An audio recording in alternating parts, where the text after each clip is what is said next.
ખ્રિસ્તી જીવનમાં તેલનું મહત્વ છે, તેલની જરૂર છે, અને એ છે પવિત્ર આત્મા, એ છે અભિષેક, એ છે દેવની ઉપસ્થિતિ, એ છે દેવની વાણી.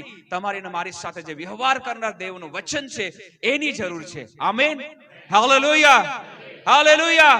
આ તેલને આપણામાં રાખી મૂકીએ મારા પ્રિયો. આ વિધવાબાઈએ પોતાનો ચમત્કાર આ તેલ દ્વારા એને શું કર્યો? પ્રાપ્ત કર્યો. એનો દરેક દેણું ચૂકવાઈ ગયું. તમારા અભિષેકતા હશે તો બધું એ અભિષેકતા ક્લિયર કરશે. આમેન. જેટલા ખાડા ટેકરા તમારા જીવનમાં આવ્યા છે, જેટલી વાર બીમારીએ તમને શું કરે છે? હલાવ્યા છે. કોઈક વ્યવહારે તમને હલાવ્યો છે, કોઈક સંબંધે તમને હલાવ્યો છે, બરાબર ને? કોઈ પ્રેશર તમારા પર છે, નિરાશા તમારા પર છે.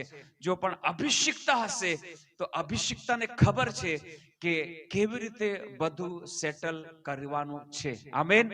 આ અભિષિક્તા બધું everything will settled, will bring miracle.